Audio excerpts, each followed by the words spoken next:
There's a Boy in the Girl's Bathroom by Louis Sachar, Chapter 32. Bradley paid close attention as Mrs. Ebel taught arithmetic. He nodded his head every time she said something that he already knew. Once he almost raised his hand to answer a question, but he lost his nerve. Somebody else gave the answer he would have given. I knew it, he thought, and nodded his head. He had spent recess in the library reading My Parents Didn't Steal an Elephant by Uriah C. Lasso. When he was leaving the library, Mrs. Wilcott stopped him and said, "You were reading, weren't you?" "Yes." "Good for you, Bradley. Good for you." He smiled now as he remembered. It's because of Carla's book, he thought. The book was his lucky charm. As long as he had it with him, it seemed like nothing could go wrong. His black eye was all gone, too. When the bell rang for lunch, he put his arithmetic book away, took out his lucky book, and walked to Mrs. Ebel's desk. "May I please borrow the hall pass?" he asked. She gave it to him.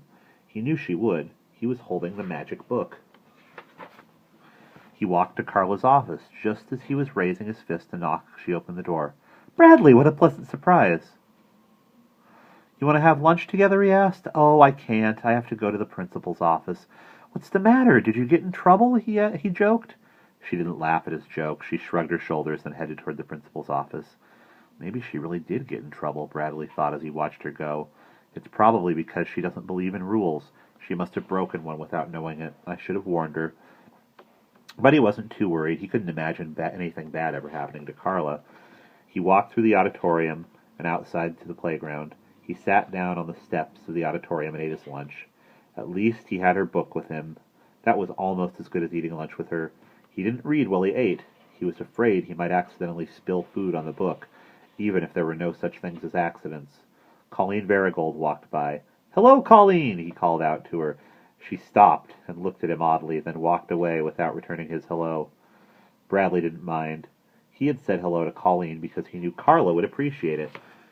He felt Carla was watching over him, and it didn't matter that Colleen didn't say hello back, because in his heart he heard Carla say, "Hello, Bradley, it's a pleasure to see you today." He finished eating, then opened the book. "Guess what they've done now?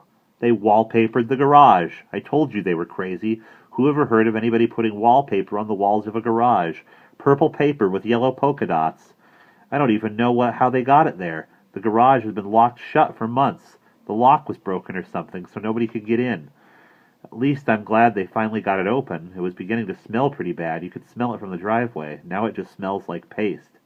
I can't wait until my parents get home and put an end to all this craziness. Their trial is next week. They have to be found innocent. I mean, if they stole an elephant, I'd know about it, wouldn't I? Where could you hide an elephant?"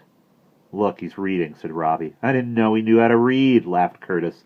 Bradley looked up. He was surrounded by Jeff and his gang. "He can't read," said Brian. "He just looks at the pictures." They all laughed. "What you reading?" asked Russell. Bradley closed the book and slowly stood on the concrete steps. "Chicken Chalkers," said Dan. Andy bounced a basketball. Bradley glanced behind him. Doug was blocking the door to the auditorium. "What's the matter, Bradley?" he asked. "Hey, Chalkers, what's the name of your book?" asked Robbie. He looked at his book, then stared defiantly at Robbie. "Let me see it." Bradley clutched it against his chest. No matter what, he wasn't going to let them harm Carla's book. "Ah, come on, Bradley, be a pal," said Robbie. "I just want to see it." Curtis chuckled. Robbie stepped up toward him. "You can't read anyway," he said. "Give it to me and I'll read it to you." He reached out and rested his hand on the book. Bradley jerked away. "Uh-oh, I think he's getting angry," said Brian. "I just want to see it," said Robbie. Again he reached for the book. Bradley held it under his left arm and against his chest. He made his right hand into a fist. Robbie backed away. "Jeff," he called. "Come on, Jeff, teach him a lesson," said Dan. Jeff stepped between Andy and Russell. "All right," said Curtis. "Hold on," said Andy.